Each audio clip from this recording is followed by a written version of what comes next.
My name is Rita Graves. I'm 36 years old. At my father's will reading, the lawyer announced I was worth only 8%. My sister, who ghosted him for the entire 2 years he was dying, got 92%. My mother sat there nodding calmly, as if I deserved every single insult. I stood up, humiliated, ready to walk out. Then the attorney said quietly, "There's a second document, filed 48 hours before he died." My mother's face went white. They had no idea my father had been secretly recording every lie they told him.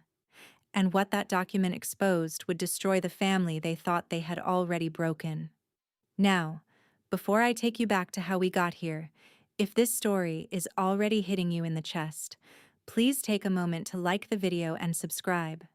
It really helps these kinds of stories reach more people who need to hear them. And I'd love to know, drop a comment right now. Where are you watching from, and what time is it where you are? Now, let me take you back. The conference room at Hammond and Associates smelled like old carpet and stale coffee. I arrived at exactly 2 o'clock on January 15th, 2026, 4 weeks after my father died. My mother and sister were already seated when I walked in. They'd come early. Power move. Neither of them stood when I entered. My mother sat at the head of the table, the spot my father always took when he was alive. Allison sat to her right, close, protective, like a bodyguard in a pencil skirt.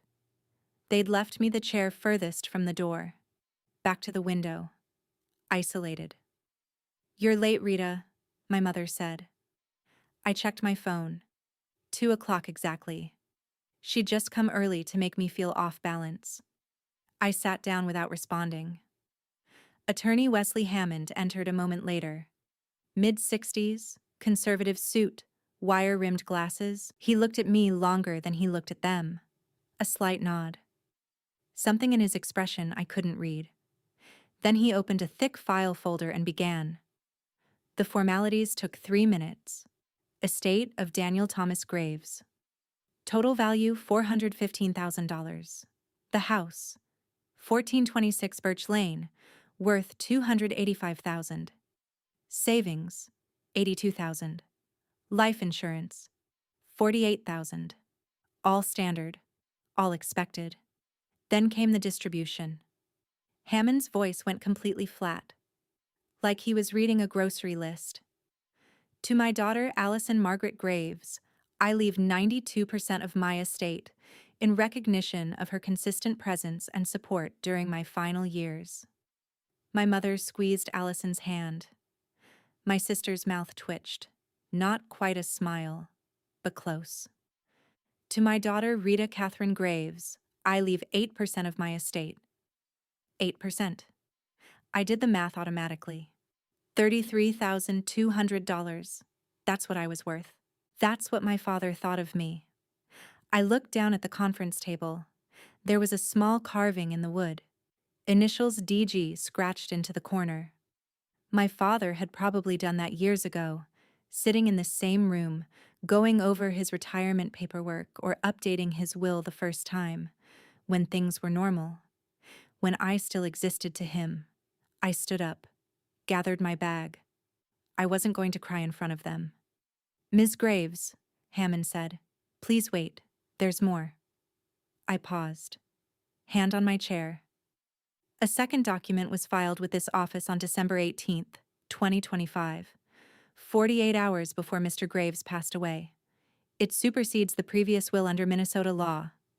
My mother's voice went sharp. "That's impossible. Daniel couldn't even hold a pen by December." Hammond reached into the folder and pulled out a sealed envelope. The wax seal was still intact. Red, unbroken. A notary stamp across the front. Denise Whitmore. Date, December 18th, 2025, 3:15 p.m. This is a legally executed codicil, Mrs. Graves, properly witnessed and notarized. Mr. Graves was of sound mind at the time of signing. We have video documentation of a cognitive assessment administered that same day. He scored 28 out of 30 on a mini mental state examination, well above the legal threshold for testamentary capacity. Allison leaned forward. This is bullshit. He wasn't mentally competent. Hammond opened the envelope carefully. Inside was a folded document, a USB drive, and a sealed letter. He set the USB drive on the table between us. It was small, black, ordinary. There was a label on it in my father's handwriting, written in marker. For Rita only, do not open without her present. My hands started shaking. Hammond looked directly at my mother. Mrs. Graves, your husband was quite clear about his intentions, and quite aware of certain circumstances that had transpired during his final months. My mother's fingers gripped the armrest of her chair, knuckles white. Allison looked at my mother. For the first time, I saw something break in my sister's perfect composure. Panic. Just a flash. Then it was gone. Hammond handed me the USB drive and the sealed letter. The letter was heavy. 3 pages at least. My father's handwriting on the envelope. To Rita. Private. I want to see that, Allison said. It's addressed specifically to Ms. Rita Graves, Hammond replied. Marked confidential and private. I'm not at liberty to share the contents without her consent. My mother stood abruptly. This entire codicil will be contested. Daniel was under duress. Or worse, manipulated. Rita hasn't been here in years. She shows up now, suddenly, when there's money involved. Hammond closed the folder. The codicil restores the estate distribution to a 50-50 split between both daughters. It also includes substantial supporting documentation. I've reviewed everything. The codicil is valid. Any contest will require you to present evidence of incapacity or undue influence. I assure you, Mrs. Graves, we have significant evidence to the contrary. I sat back down. The USB drive felt heavy in my hand. My mother was staring at me like I'd stolen something from her. But I hadn't stolen anything. I was just about to find out what had been stolen from me. I couldn't open the USB drive in that room, not with them watching. Not with my mother's eyes on me and my sister's carefully blank expression and the weight of whatever my father had left behind pressing down on all of us. I drove to the Holiday Inn where I was staying. I'd flown in from Portland 2 days before the funeral, stayed through the service, and kept the room because I knew there'd be legal matters to handle. My mother hadn't offered me my old bedroom, hadn't offered anything. The drive from Hammond's office took 15 minutes. Down Main Street, past the Caribou Coffee where I used to meet friends in high school, past the old movie theater that was still somehow operating, past the library where my father used to take me every Saturday when I was small. Lakewood, Minnesota. Population 8,500. Everything looked smaller than I remembered. Sadder. I'd driven past our house, 1426 Birch Lane, without meaning to. Just muscle memory. The lights were on inside. My mother's Subaru in the driveway. Christmas wreath still on the door even though it was mid-January. They'd had the funeral on January 3rd. Small service. I'd sat in the back. My mother and Allison in the front pew. I wasn't invited to sit with them. I kept driving. At the hotel, I sat on the bed with my laptop and plugged in the USB drive. 14 files. All audio. All labeled with dates. The first one was from November 24th, 2024. Thanksgiving. The last one was December 19th, 2025. The day before he died. My hands were shaking as I clicked on the first file. My father's voice filled the small hotel room. Rita, it's Dad. November 24th, Thanksgiving. I don't know if you'll ever hear this. Barbara doesn't know I'm recording. You didn't call today. That's what Barbara told me. She said you're too busy, working on a big project deadline, but I checked the phone log when she went to the kitchen to check on the turkey. You called. 3 times. 7 a.m., 1 p.m., 6 p.m., she answered. She told you I was resting. Why did she tell me you didn't call? There was background noise, the rhythmic beeping of a dialysis machine, my father's breathing, slightly labored, the distant sound of a television, football game probably. I'm going to start keeping track. Something's not right here, I can feel it. The recording ended. I sat there staring at the laptop screen, my father's voice. I hadn't heard it in so long. Not since June of 2024 when I'd tried to visit him in the hospital and my mother had turned me away at the door, said he was too sedated for visitors.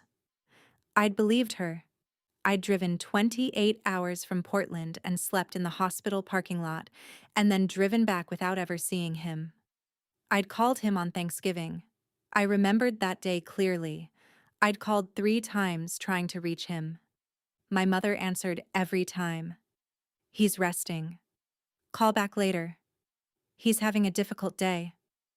I never called back the same day. I didn't want to be pushy, didn't want to overwhelm him, but he'd wanted me to call. He'd been waiting. I opened the second file. It's December 3rd. Your birthday was 2 days ago.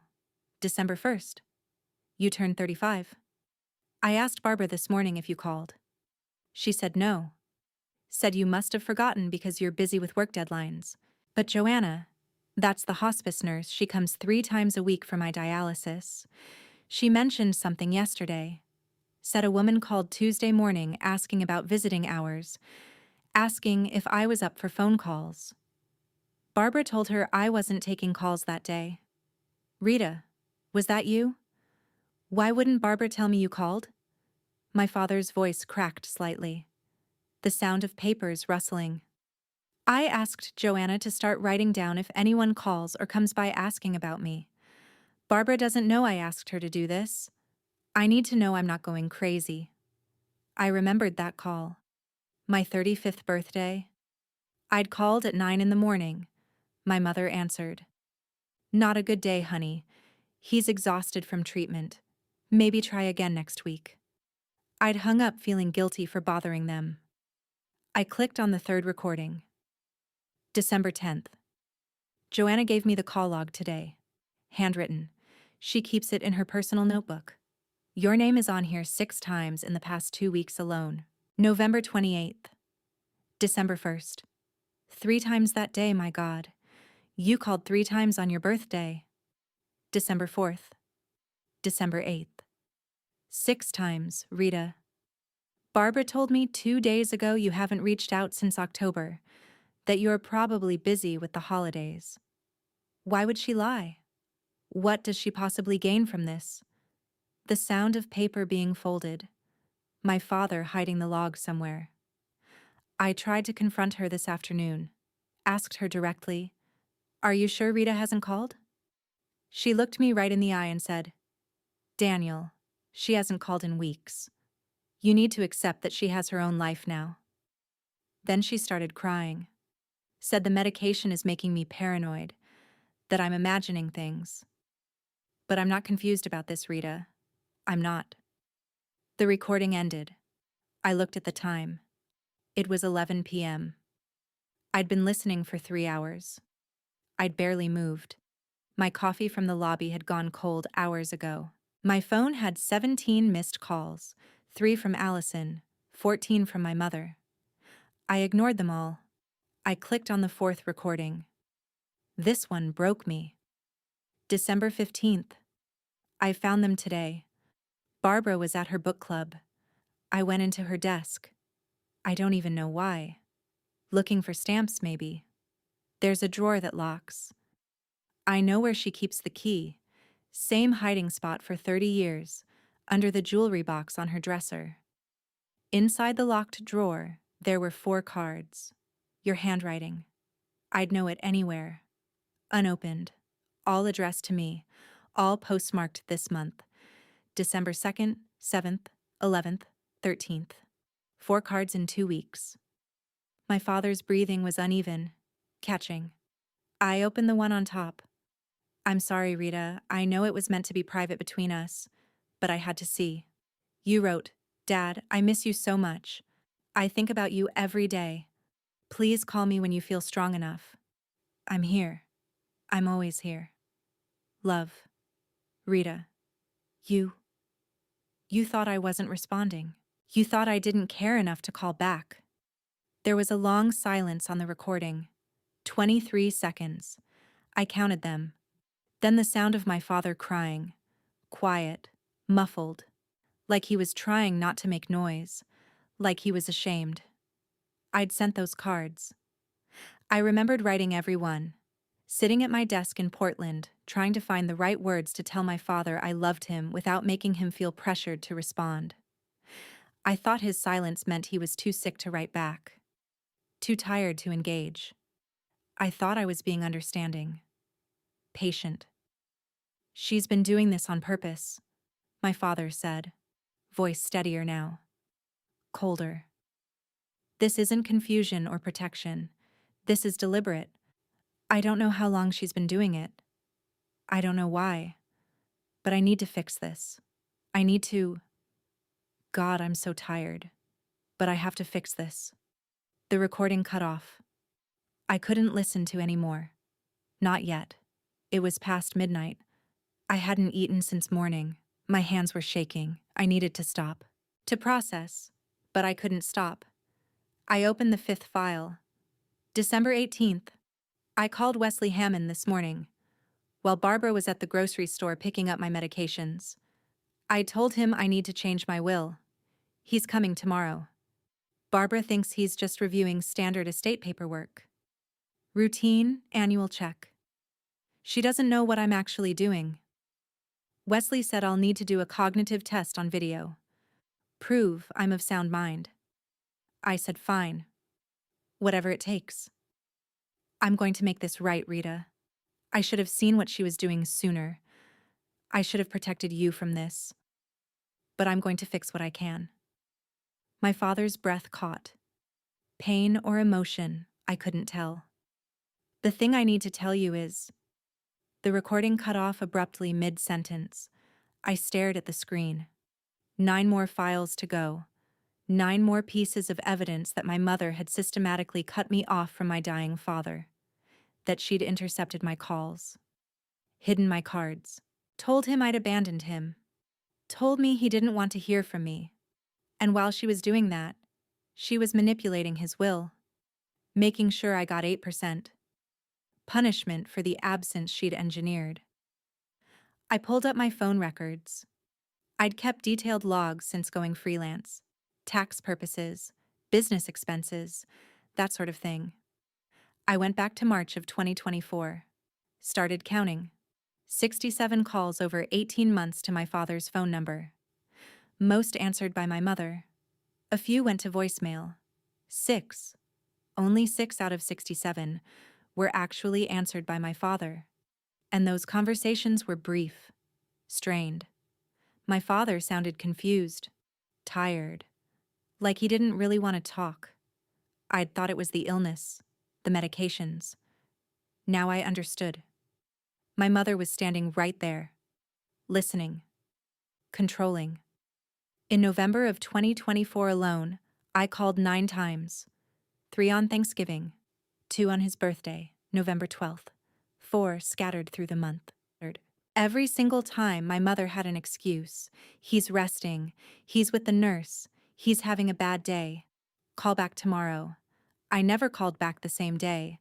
I was trying to be respectful, trying not to overwhelm a sick man. I opened a new document on my laptop and started creating a spreadsheet. Date, time, who answered, what they said. Cross-referenced with my father's recordings when he mentioned specific calls. The pattern was undeniable. Every major holiday, every birthday, every anniversary, I'd called. My mother had intercepted. My father was told I didn't care, and I was told he didn't want to hear from me.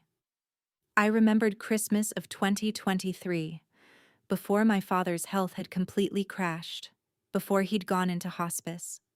I'd flown home, bought a ticket, packed a bag, drove to the airport. I was going to surprise them. My mother met me at the front door of the house on Birch Lane. I can still see her expression. Surprised? Yes, but not pleased. Honey, I know you flew all this way, but your father specifically asked for a quiet Christmas this year. Just me and Allison. Too many people stress him out with his blood pressure issues. You understand, don't you? He'll feel terrible if he knows you're disappointed. Maybe come for New Year's instead, when he's feeling better? I'd stood in the driveway, suitcase at my feet, light snow falling, the rental car engine still running behind me. I could see the Christmas tree through the front window. Lights on, wreath on the door. I heard voices inside. My father's voice, sounding normal, maybe even laughing. Someone asked, "Is someone at the door?" My mother turned her head, called back, "Just carolers, honey. I'll handle it." She'd looked back at me, gentle, concerned. You understand, right? I was 34 years old, not a child. If my father wanted a quiet Christmas, I should respect that. I got back in the rental car, drove to a hotel, flew back to Portland on Christmas Eve morning, sent my father a long email explaining I understood, hoped he felt better, told him I loved him. He never replied to that email. I thought he was too sick, too tired. Now I know, he probably never saw it. I kept scrolling through my memories. June of 2024. My father had an emergency hospitalization, kidney complication. I got a rare call from Allison. "Dad's in the ICU. It's serious." I didn't hesitate. I got in my car and drove. 28 hours straight. Portland, Oregon to Lakewood, Minnesota. 1,800 miles. I only stopped for gas. I arrived at Lakewood Regional Hospital at 4 in the morning, found my mother in the ICU waiting room. "Rita, what are you doing here?" She seemed genuinely surprised. "I thought Allison told you we'd call if it got critical." "It is critical," I said. "He's in the ICU. He's sedated right now. Doctor's orders. No visitors except immediate family." "I am immediate family. I'm his daughter." "Of course you are, sweetheart." My mother's voice was soft, kind, reasonable. "But what I mean is, people he's specifically asked to see. He mentioned before they sedated him that he didn't want you to see him like this. It would break his heart knowing you drove all that way, and he's not even conscious to talk to you." I'd slept in my car in the hospital parking lot, went to the cafeteria at 6 a.m. to get coffee, saw Allison and my mother at a table near the windows, having breakfast, talking normally, laughing about something. Allison showed my mother something on her phone. They both smiled. I left before they saw me. Texted Allison from the road. "Heading back to Portland, tell Dad I love him." Allison replied 3 hours later. "He's stable. Don't worry." No mention of the fact that I'd driven 28 hours, no acknowledgement that I'd tried. I thought maybe Allison didn't know I'd been there, that my mother hadn't told her. Now I wonder if they both knew exactly what they were doing. I went further back. May of 2019, my father's retirement party from Lakewood High School. He'd been principal there for 23 years. I flew home for it. My mother had told me it was small family dinner only. Dad doesn't want a big fuss. When I walked into the house, my father's face lit up. "Rita, I didn't know you were coming." He looked at my mother. "Barbara, you didn't tell me Rita was flying in." My mother smiled. Smooth. Practiced. "I wanted to surprise you, honey. Rita and I planned it together." But I remembered that conversation with my mother. She'd specifically said not to mention it to Dad. "He'll get overwhelmed if he knows too many people are coming. Let's just keep it simple." I'd thought nothing of it at the time, just my mother managing my father's stress levels. But my father had looked at her strangely that night, just for a moment. Confusion, maybe suspicion, then it passed. He hugged me, said he was glad I came. That was 7 years ago. How long had this been going on? I opened the evidence folder that Attorney Hammond had included in the USB package. There were documents, screenshots, medical records, and a visitor log from Lakewood Hospice Care. The log was typed. Official. Visitor log. Patient. Daniel Graves. Period. November 1st, 2024 to December 20th, 2025. Primary caregiver. Barbara Graves. Daily, 24/7 residence. Family visitors. Allison Graves. 4 visits. November 18th, 2024. December 24th, 2024. March 15th, 2025. December 15th, 2025. Rita Graves. 0 visits. Community visitors. Pastor Glenn Morrison. 6 visits. Former colleagues. Various. 8 visits. Phone inquiry log. Calls requesting visit clearance. Rita Graves. 12 documented inquiries, all handled by primary caregiver. Note: all inquiries resulted in patient not ready for visits. Response: 0 visits in 14 months of hospice care. My sister, who got 92% for her consistent presence, visited 4 times in over a year. And there was a handwritten note attached from Nurse Joanna Caldwell, dated December 19th, 2025, the day before my father died. Mr. Graves frequently asked about his daughter Rita and expressed confusion about why she never visited or called. I documented multiple instances where patients seemed distressed about this perceived absence. Patient asked me several times to make sure Rita knows I wanted to see her. J. Caldwell, RN. I'd tried to visit 12 times, 12 documented phone calls asking about visiting hours, asking if I could come, if my father was well enough for visitors. Every single time my mother told the hospice staff he wasn't ready, and every single time she told him I hadn't called. I found my old journal from March of 2024. I keep notes on my phone, just thoughts, reflections. March 18th, 2024. Called Dad again today, 5th time this week. Mom answered every time. Said he's exhausted from dialysis, sleeps most of the day now. Phone calls overwhelm him. She sounded tired too. I feel guilty adding to her stress. Maybe I'm calling too much. Maybe I'm being needy. He's sick. He needs quiet, not his daughter bothering him constantly. I should give him space. Let him reach out when he's ready. That's what a good daughter would do. Respect his needs over my need to hear his voice. I'd internalized the narrative completely, blamed myself, thought I was the problem. Next entry, April 3rd, 2024. Haven't called in 2 weeks. It feels better, less like I'm overwhelming him, less guilty. Mom texted yesterday, "Your father is having better days, less stressed." Maybe the space is working. Those 2 weeks I didn't call. My father was probably asking where I was, wondering why I'd stopped trying.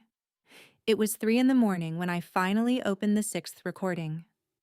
I couldn't stop now. I needed to hear all of it.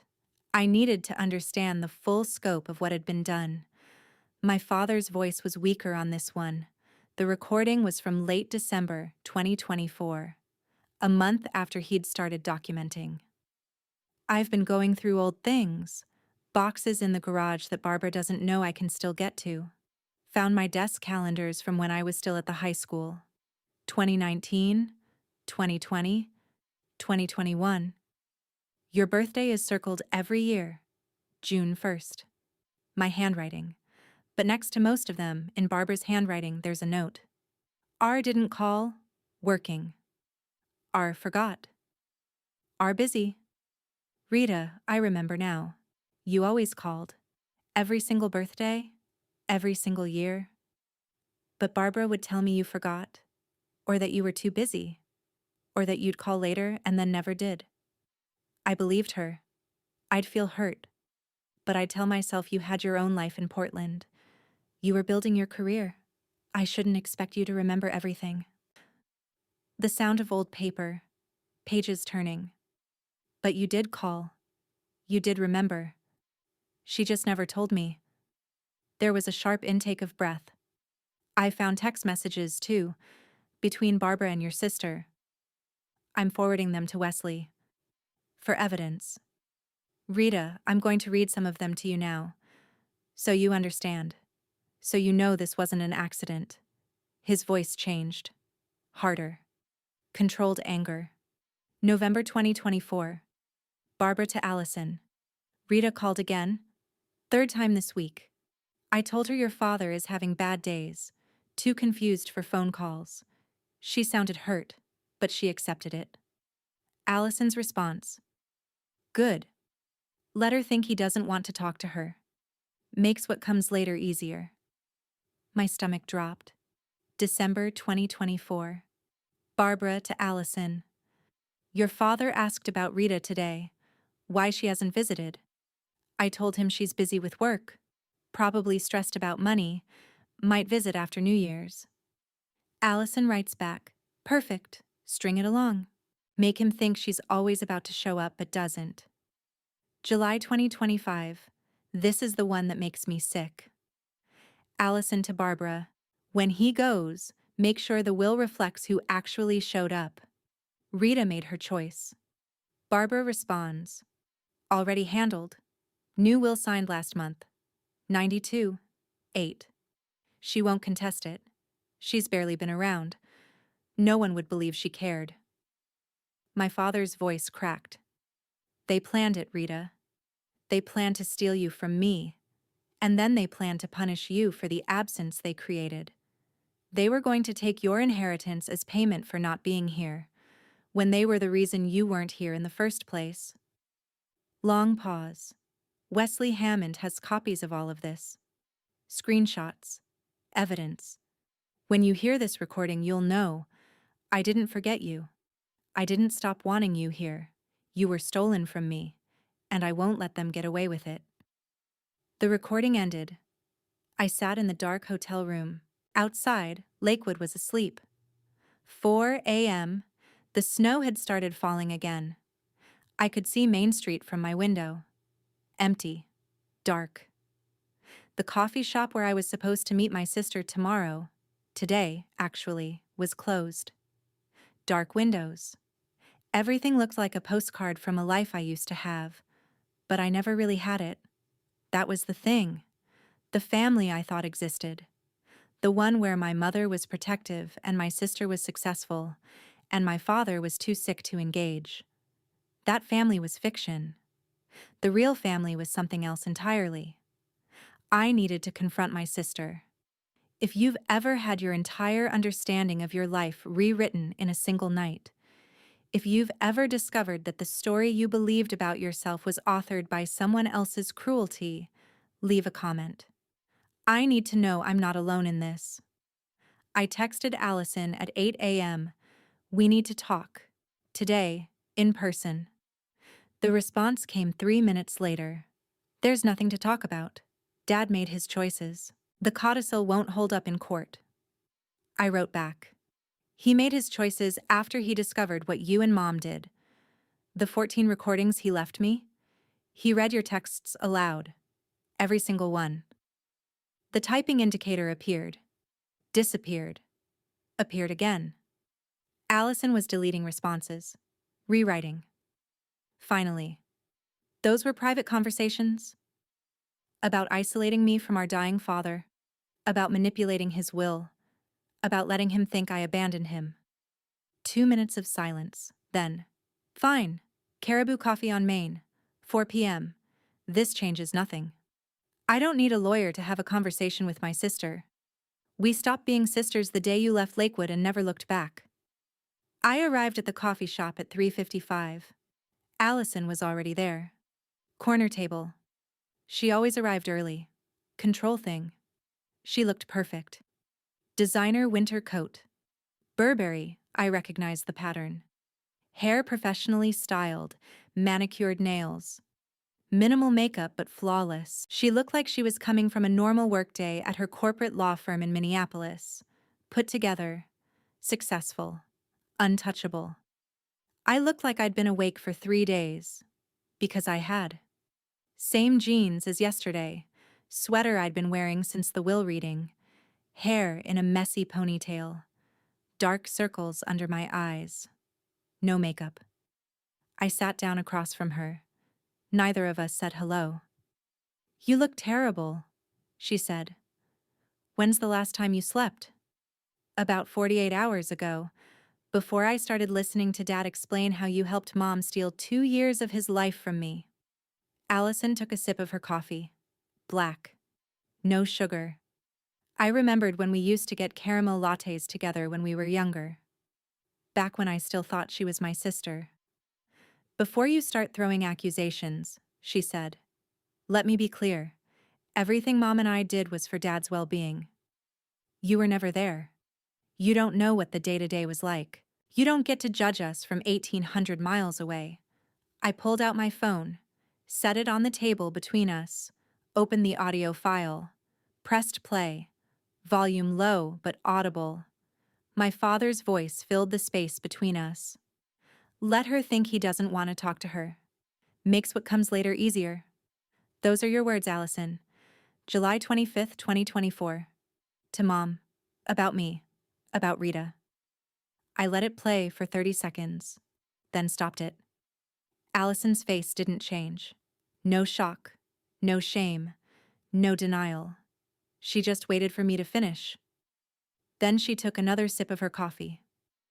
"That recording won't be admissible in probate court," she said calmly. "Minnesota requires all-party consent for recordings." Wrong. One-party consent state. Dad could legally record any conversation he was part of. And these are his voice memos. His personal thoughts. Completely legal. Hammond already confirmed. Something flickered in her eyes. Not remorse. Calculation. "You want to know the truth?" She set down her coffee cup. "Fine. You were always Dad's favorite. Always. From the time we were kids. Rita's drawings on the fridge. Rita's school projects.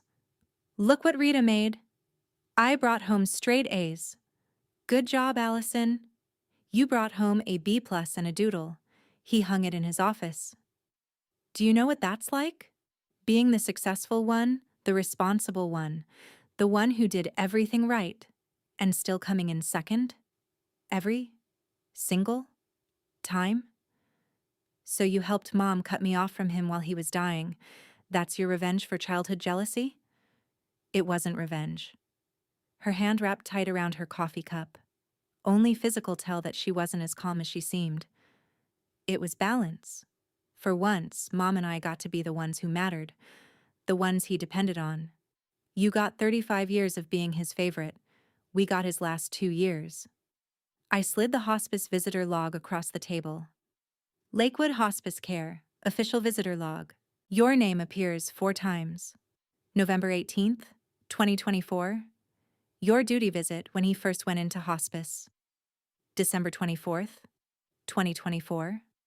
Christmas Eve, 2 hours. March 15th, 2025. December 15th, 2025. 1 week before he died. 4 visits, Allison, in 21 months. I tried to visit at least 12 times. I was blocked every single time. By Mom. With your full knowledge and encouragement. Her jaw tightened. I had a job. A life. I couldn't drop everything to sit by his bedside every day. Neither could I. I'm a freelancer. I don't get paid time off. But I tried. Over and over. You didn't try. You just helped Mom convince him I was the one who didn't care. And then you smiled when you thought you were getting 92%. The coffee shop was half full. Other patrons were starting to glance over. Our voices had risen slightly. Small town. People knew the Graves family. Knew my father had just died. This was gossip gold. Allison leaned forward, dropped her voice. The codicil was signed when he was barely conscious. 2 days before he died. Any lawyer will tear it apart. He scored 28 out of 30 on a mini mental state exam the day he signed it. On video. With a notary witness. And he recorded himself explaining exactly why he was doing it. Your lawyer is welcome to contest testamentary capacity. Mine will play all 14 recordings in open court. Every lie. Every text.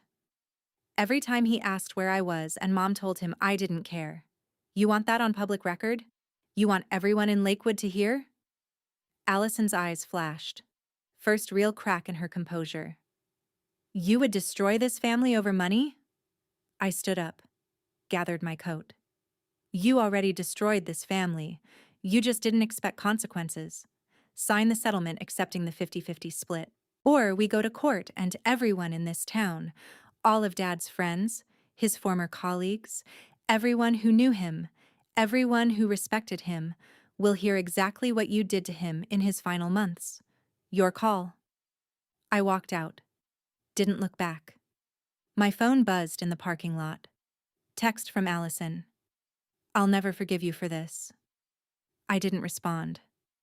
I deleted her contact. I was already grieving the loss of my sister. This just made it official. That night, I opened the remaining recordings.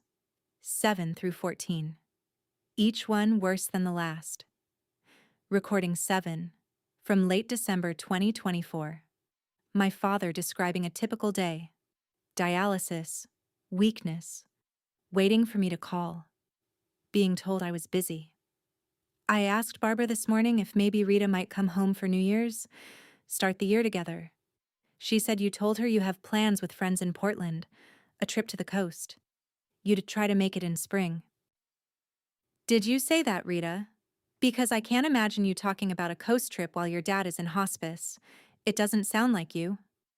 In the background, Wheel of Fortune played on the television. We used to watch that together when I was a kid. Compete to solve the puzzle. I'm too weak to use the phone myself anymore. My hands shake too much to dial, can barely hold it to my ear. Barbara has to dial for me. Put it on speaker. So I can't call you directly. I can't check if what she's telling me is true. I'm trapped in this house, in this body, dependent on someone who I'm starting to realize might not have my best interests at heart, or yours. Recording 8 was the one that destroyed me. January 2nd, 2025. My father had found more cards, 11 total, hidden throughout the house. 4 in her desk drawer, 3 in the back of her closet in a shoebox labeled Donate. 2 in the garage in a box of old paperwork. 1 in the kitchen junk drawer under warranty papers. 1 in the mailbox. Must have just arrived yesterday. All addressed to me, all from you, June 2024 through last week. His voice shook. I opened every single one tonight, read every word. Rita, there is nothing performative about these cards, nothing obligatory. You wrote about missing me, about wanting to hear my voice, about memories. You remembered when we built that bookshelf together when you were 12, how we couldn't figure out the instructions and ended up with an extra shelf. You wrote, I still have that bookshelf in my apartment, Dad.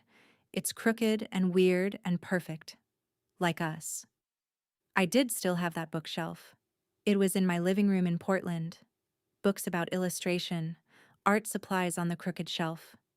You love me. I know you do. You've been trying to reach me this whole time. Then the sound of my father crying. Unrestrained. Full sobs. A minute of just heartbreak playing through cheap laptop speakers in a Holiday Inn in Minnesota. I confronted Barbara tonight, showed her the cards, asked why she kept them from me. She said she was protecting me, that your words were performative, that you only wrote them out of guilt, not real feeling, that reading them would hurt me more than help me. Rita, I've read them 5 times each now. There's nothing fake here. You love me. I know you do. Recording 9. January 15th, 2025. Attorney Wesley Hammond's visit. Wesley came today. Barbara was at her book club. Thursdays, 1 to 4. Regular as clockwork. He brought Denise Whitmore, the notary. They made me take a cognitive test on video, asked me questions. What's today's date? Who's the president? Count backwards from 100 by sevens. Draw a clock showing 3:15. I did it all. Scored 28 out of 30. Wesley said anything over 20 is legally competent. Then we wrote the codicil. Restores everything to 50-50. Equal. Which is what it should have been all along. My father's voice was firm. Clear. I wish I could do more. I wish I could give you back the time. But I can't. I can only make sure you're protected legally, and make sure the truth comes out. Recording 13. December 10th, 2025. 10 days before he died. His voice was barely a whisper now. Joanna says I have days, maybe a week. Kidneys shut down completely. I'm not in pain. They have me on medication for that. But I'm very tired. The kind of tired that doesn't go away with sleep. I asked Joanna to call you when it happens. She promised she'd try. Wrote your number in her personal phone. But I know Barbara will interfere. So I'm telling you now, Rita. If you're hearing this, I'm gone. You didn't get to say goodbye in person. That wasn't your fault. You tried. 67 phone calls, 12 cards, multiple visits attempted. I have evidence of all of it. I love you. I'm proud of you. I'm sorry I wasn't brave enough sooner, but I'm brave enough now. I couldn't listen to the final recording yet. Recording 14, December 19th, 11:47 p.m., 33 hours before he died. I needed to prepare myself. It was 4 in the morning. I opened my father's letter instead. 3 pages. Handwritten. His fountain pen. Blue ink. The same pen he'd used to grade papers for 23 years. Dear Rita, if you're reading this, I'm gone. And you now know what your mother and sister did. I want to start by saying, I failed you. Not at the end. I failed you for years before this. I saw signs. Small things. Barbara's comments about you being too busy or focused on your career. The way she'd discourage me from calling you, saying I should let you live your life. The way Allison would change the subject whenever I brought you up. I saw these things, and I told myself I was imagining it. I chose peace over conflict.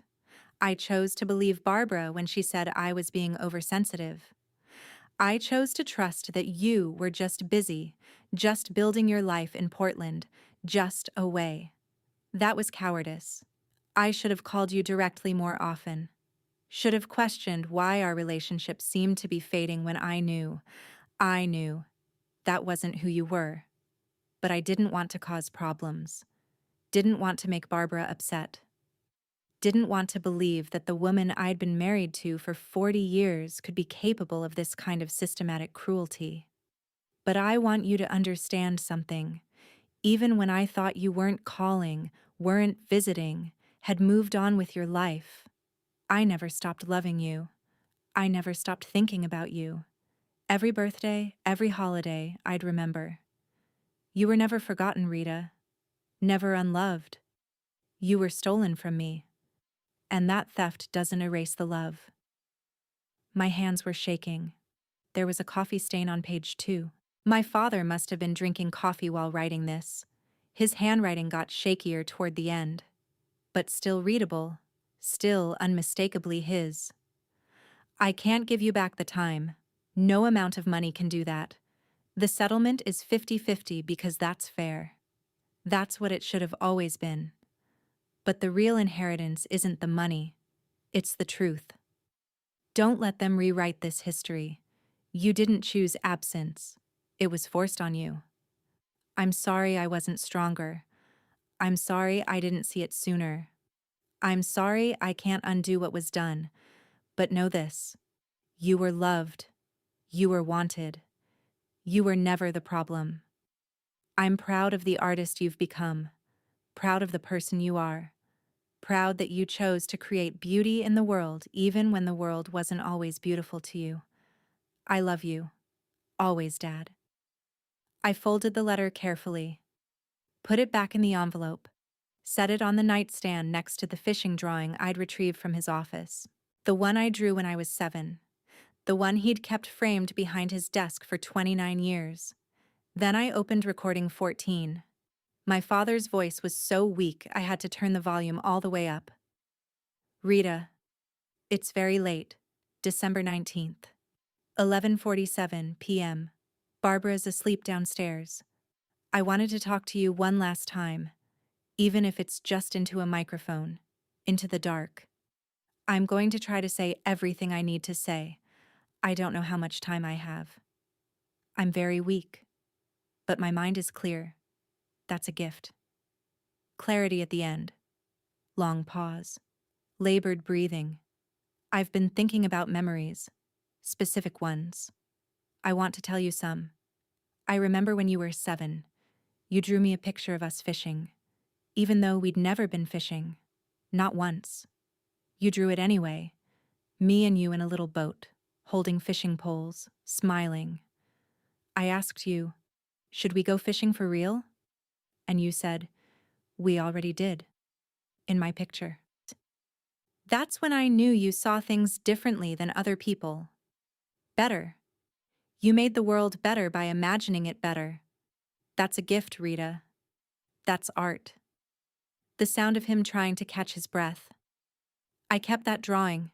It's in my office, behind my desk, framed. I looked at it every day for 29 years. I remember your high school graduation. You didn't want to walk, said it was performative, but I convinced you. I said some moments need to be marked. You wore your cap backwards, had to fix it before they'd hand you the diploma. You rolled your eyes, but you did it. For me. I was so proud. Another long pause. I remember the day you told us you were moving to Portland. 23 years old, accepted to that illustration program. Your mother thought you should stay in Minnesota, get a real job. I told her, Rita's art is real. Let her go. Let her build something. You hugged me so tight, whispered, thank you for seeing me. I said, you're easy to see. I should have kept seeing you, should have kept looking when things got murky. That's my failure, not yours. His breathing was getting worse, wet sounding. I'm running out of strength. Need to say the important part. Rita, forgive me. Not for dying. I can't help that. Forgive me for not protecting you, for being weak, for choosing peace over truth for too long. Forgive. The sound of a door opening downstairs. Footsteps on the stairs. My father's voice, suddenly urgent, whispered, she's coming, I have to. The recording cut off. That was it. That was the last thing my father ever said to me. An interrupted goodbye. Even in his final words, my mother had found a way to cut him off. To control the narrative. He died 2 days later, December 20th, 3:42 in the morning. I was in Portland, asleep, dreaming about something I can't even remember now. And he was in Lakewood, taking his last breath, probably saying my name. Or maybe not. I'll never know, because I wasn't there. Not because I chose to be absent, but because my absence had been chosen for me. Barbara's attorney filed the contestation 3 days after the will reading. Standard legal boilerplate. Grounds, diminished capacity, suspicious timing, undue influence by Rita Graves, who allegedly manipulated her father from a remote location. They were trying to flip the entire narrative, paint me as the manipulator, my mother as the protective caregiver just trying to shield her confused husband from his opportunistic daughter. Wesley Hammond called me. They're arguing that your father's anger at Barbara was a symptom of confusion, not justified response. They're pathologizing his clarity. We need to respond aggressively. The response was simple. Video evidence. My father sitting up in his hospice bed taking the mini mental state examination, answering questions. Oriented to time and place, 10 out of 10. Registration, 3 out of 3. Attention and calculation, 5 out of 5. Language, 8 out of 9. Total score, 28 out of 30. Legal standard for testamentary capacity in Minnesota, score above 20. My father had scored 28. Then there was Nurse Joanna Caldwell's sworn affidavit. 3 pages. Detailed. Professional. Devastating. I served as primary hospice nurse for Daniel Graves from November 1st, 2024 through December 20th, 2025. Regarding patient's mental capacity, Mr. Graves remained cognitively intact throughout his care. While he experienced physical deterioration, his mental faculties remained sharp until the final 24 hours. He was oriented, conversational, capable of making informed decisions. Regarding family dynamics, Mr. Graves frequently inquired about his daughter Rita. He expressed confusion about why she did not visit or call. On multiple occasions, I personally logged phone calls from Rita Graves requesting visit clearance or phone access. These requests were consistently denied by primary caregiver Barbara Graves. However, patient regularly asked me, "Has Rita called? Is she coming?" This disconnect raised concerns. On December 19th, 2025, Mr. Graves specifically asked me to ensure Rita knew I loved her and wanted her here. He was lucid, insistent, emotionally coherent. My mother's team tried to argue the nurse had been manipulated, that she'd developed bias. Hammond's response, "Are you seriously arguing that a licensed hospice nurse with 20 years of experience can't distinguish between patient wishes and caregiver restrictions?" They offered a settlement, 70-30 split instead of 50-50. Confidentiality clause, no public disclosure of the recordings. The offer came the same day Joanna's affidavit landed. They were scared. Hammond asked what I wanted to do. "What happens if we reject this and go to court?" "The recordings become public record. Every lie, every manipulation. Anyone can access them. Your mother and sister will be completely exposed, but it will also mean your family's private dysfunction becomes public knowledge. Small town like Lakewood, everyone will know." I thought about it for exactly 3 seconds. No settlement, full codicil enforcement, 50-50 split. And I want those recordings entered into the probate file as supporting documentation. I want a paper trail of truth that can't be erased. Hammond smiled slightly. "Your father would be very proud of you right now." "Then let's make sure everyone knows why he changed his will." The final call came a week later, Hammond on speakerphone with my mother's attorney, Patrick Henley. "Patrick, my client has rejected your settlement offer. We're proceeding to formal hearing. I wanted to give Mrs. Graves one final opportunity to withdraw her contestation before we submit all evidence to public record." "Wesley, your client is making a mistake. This will destroy her relationship with her family." Her family was destroyed when Mrs. Graves systematically isolated her from her dying father. We have 14 recordings, 67 documented phone calls, 11 intercepted cards, hospice logs, text messages between Barbara and Allison planning this isolation, and video proof of Mr. Graves's testamentary capacity. "Mrs. Graves, we have 14 recordings. Would you like the court to hear them? All of them? Including the one where Mr. Graves reads text messages between you and Allison planning to manipulate his will?" Long silence on the phone. Then Henley quietly, "I need to confer with my client." The call ended. Hammond turned to me. "They're going to fold. No one wants those recordings in public record, not even Barbara." He was right. 2 days later, they withdrew the contestation. Agreed to the 50-50 split. My mother would keep the house but had to buy out my half of its value. I got the cash and insurance, $207,500. There was one more thing I needed to do. I requested a private meeting with my mother. No lawyers, just us. She agreed. I think she thought she could still manipulate me. still make me see things her way. We'd been doing this dance for 36 years. Why would now be different? I chose the location, Lakewood Cemetery, my father's grave. We met on a Saturday afternoon in late February. Cold, but clear. The snow had mostly melted. Early spring trying to push through. My mother arrived exactly on time. We stood on opposite sides of the headstone. Neither of us spoke for almost a minute. She broke first. I know you're angry. I understand. But you have to understand what it was like. Watching him deteriorate every day, managing medications, dialysis appointments, his pain. You were in Portland living your life. I was here, in the trenches, alone. You weren't alone. I tried to be here, 67 times. Phone calls aren't the same as presence, Rita. You have no idea what real caretaking involves. Stop. My mother's hands were bare.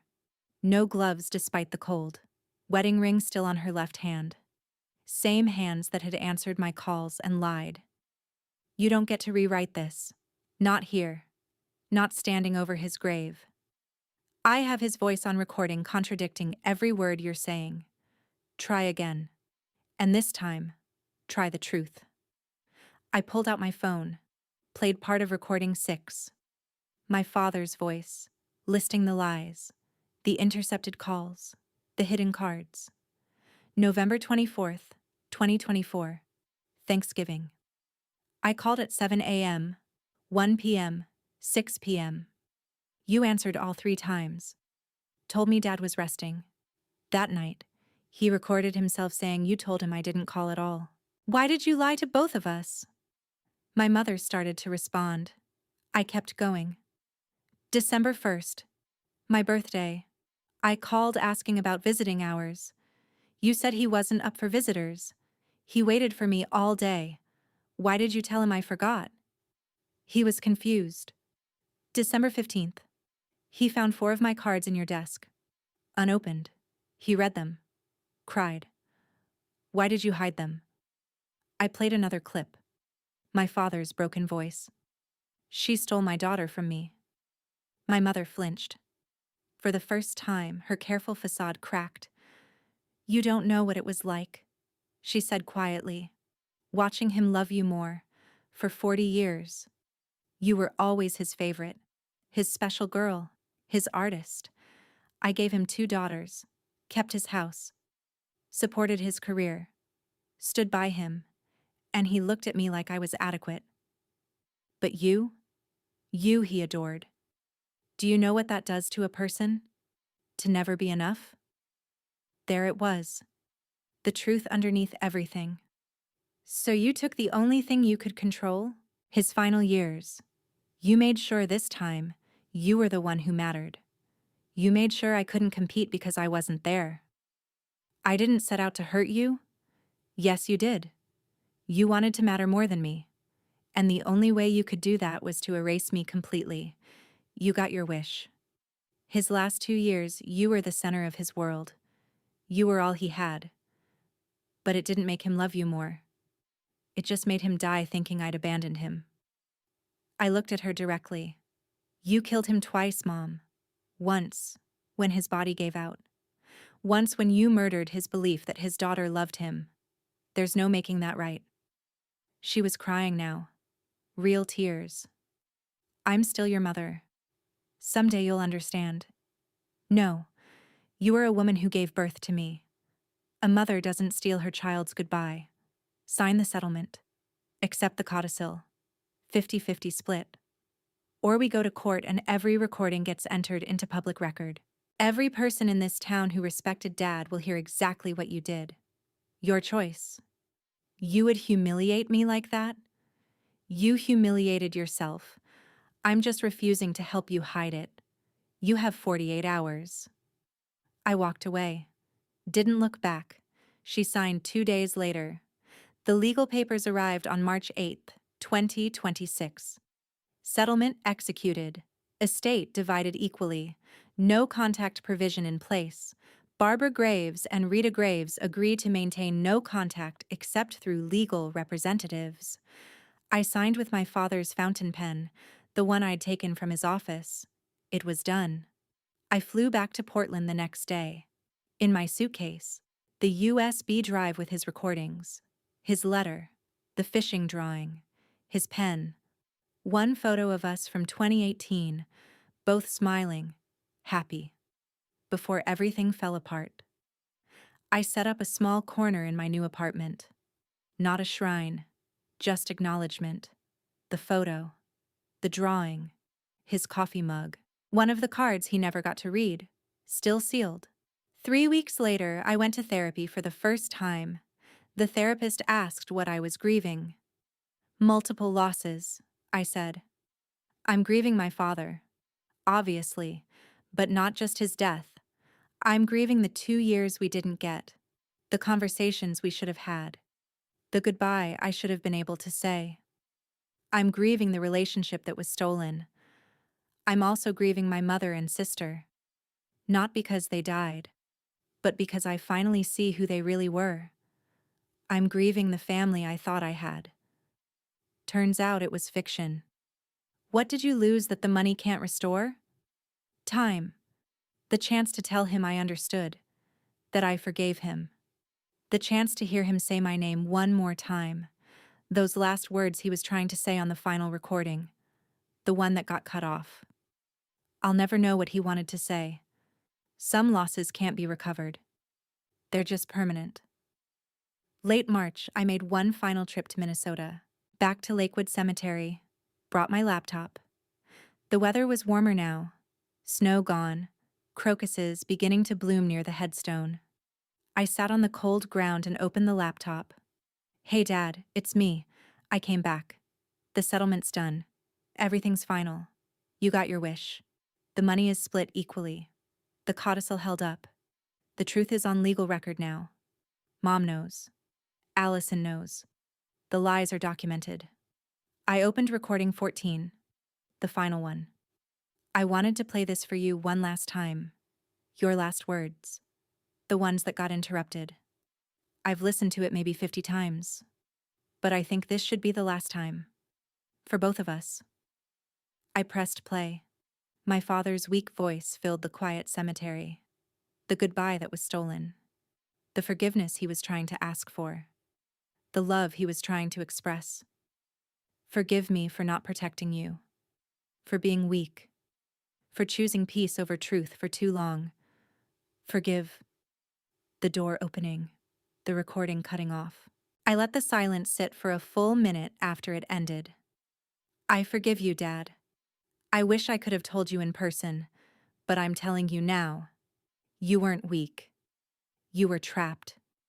And you found a way to protect me anyway. That took courage. I'm going to delete this recording now. Not because I'm ashamed, not because I want to forget, but because some conversations are just for us. The legal copies exist. The truth is documented. But this one, your voice saying goodbye, that's not for courtrooms. That's ours. I opened the file location, right-clicked, move to trash, confirm permanent deletion. The file disappeared. I closed the laptop, stood, touched the headstone, cold granite, smooth. I love you, I miss you, and I'm okay. I'm going to be okay. I drove to the Minneapolis airport. Flight to Portland at 6 p.m. In my bag, his pen, his letter, the fishing drawing, one photo. In my heart, complicated grief, hard-won truth, and the certainty that being loved, even imperfectly, even too late, matters. On my laptop, in a secured legal file, recordings 1 through 13, evidence that truth existed. In the cemetery, my father's voice, released. No longer recorded, just memory now, the way it should be.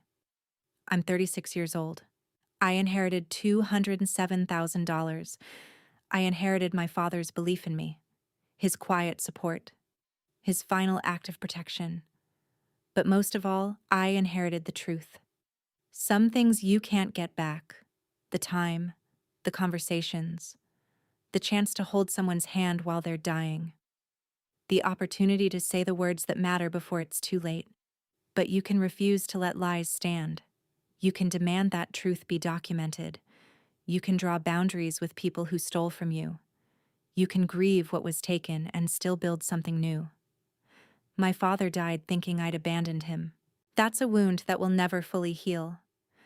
But he also died knowing, in his final weeks, in his final moments of clarity, that he'd protected me, that he'd left evidence, that he'd made sure the truth would survive even if he didn't. That has to be enough, because it's all I have. And I'm learning, slowly, that sometimes all you have is still worth holding on to.